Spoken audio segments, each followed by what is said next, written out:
Shana Tova, everyone. I have a Dvar Torah for you, but first, thank you. I heard about these 4 Catholic mothers. They were drinking coffee and bragging about their sons. First one says, my son is a priest. When he enters to the room, everybody call him Father. The second one said, well, my son is a bishop. When he enters to the room, everybody call him Your Grace. Third one said, my son is a cardinal. When he enters to the room, everybody call him Your Eminence. And the fourth one said, well, my son is 6'3", incredibly athletic, super good looking. And when he enters to the room, everybody says, my God.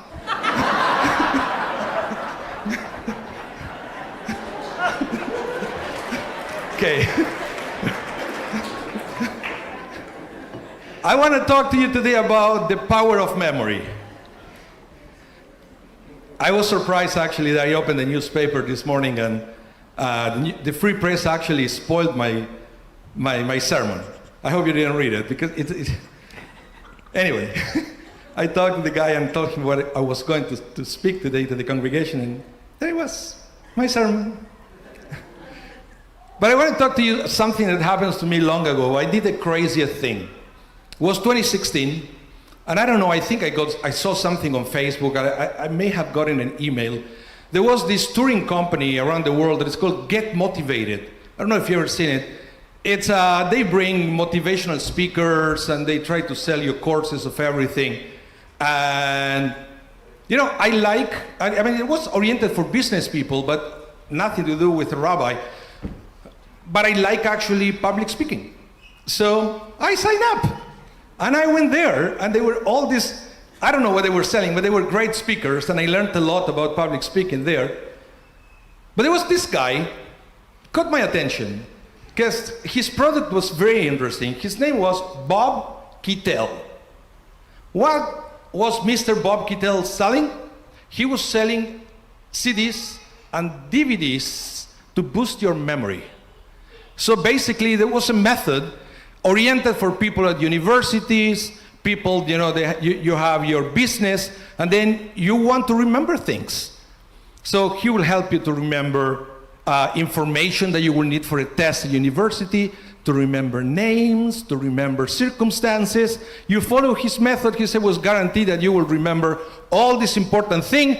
And what I remember, he was saying to the crowd that will give you an edge in life if you remember all these important things. Wow. I guess he was effective. Lots of people trying to buy his product at the end.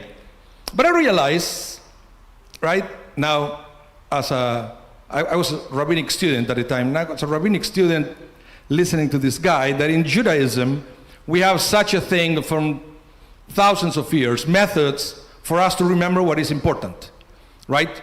If you want to remember, for example, the importance of the Exodus, we have Passover. We want to remember about the giving of the Torah, we have Shavuot.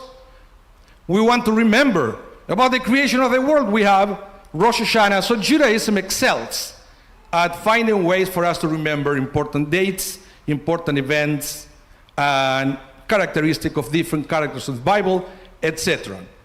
And I realized that on top of that, some people like to buy all this or do all these exercises to remember things of their own, like important dates, important circumstances that they happen to you in your private lives, maybe things about other people that you learned that you want to remember.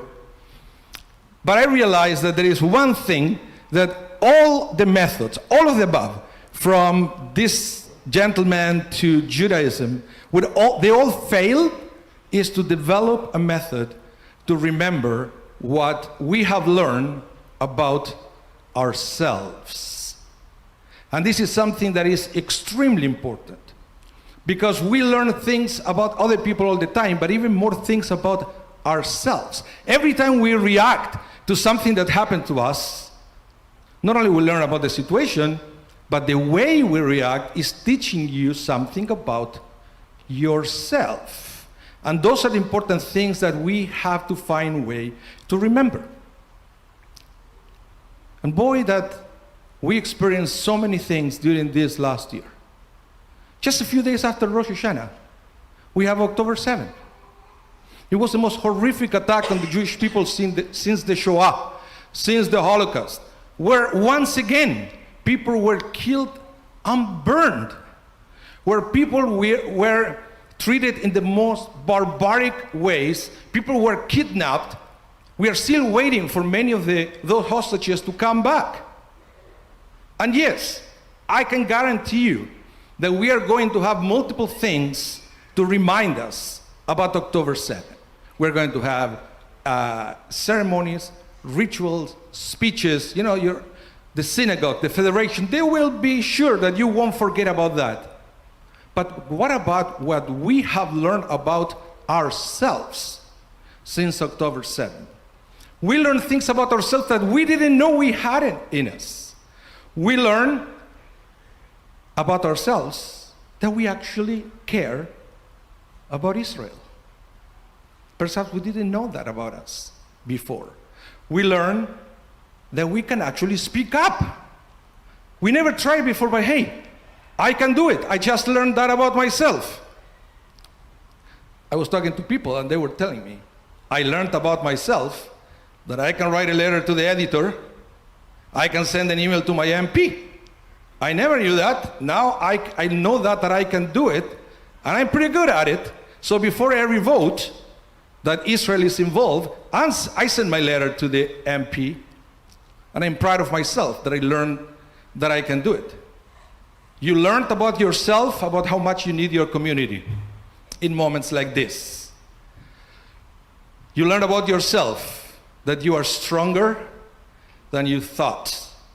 And you learned about yourself that even though maybe you're a shy person, when we get all together, you can scream, Am Israel Chai! You couldn't do it before, but now you learn you can do it. And it's an amazing thing. So that's what I was thinking. Yes, we are great at remember university stuff, events, dates, even information about other people. But what about finding ways to remember everything that we have learned about ourselves? Because all that information is going to be crucial as we keep moving into 5785, into the new year. Every challenge you're going to have, you have to remember everything you learned, because you don't, believe me, you don't want to start from scratch.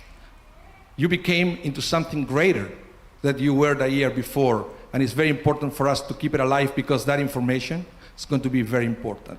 It reminded me to David, King David and Goliath. Remember the story? When Goliath was right there teasing at the Jewish people that nobody could do anything with him. And David said to King Saul, let me try. King Saul said, come on, David, look at you. You won't be able to do anything. But at that time, David remembered some crucial information about himself, something that he learned about himself in the past. He said, yes, I can. In the past, I was able to kill a lion and a bear. I can do it. And he went and took down Goliath because he never forgot what he learned about himself. It also reminds me to this story in the Torah, what Moses was telling to the Jewish people 40 years after the Exodus from Egypt. Moses was telling to the people of Israel something. He says, remember what Amalek did to you when you went out of the land of Egypt, when you were weak and tired. And yes, it's telling the Jewish people to remember Amalek, but it's also telling them, remember what you learned about yourself, that you cannot afford to be weak and tired. Because if you're weak and tired, the Amaleks of the world will show up to try to get you down. Those are all the things that they learned about themselves, and we also learned about ourselves. That we cannot afford to be weak and tired anymore. And this is something that we learned about ourselves during this last year. So, as I mentioned it before, I'm not afraid at all that, God forbid, you're going to forget about October 7, that you're going to forget about that there is anti-Semitism in the world. You won't forget that the media has a bias against Israel. I'm not afraid about that.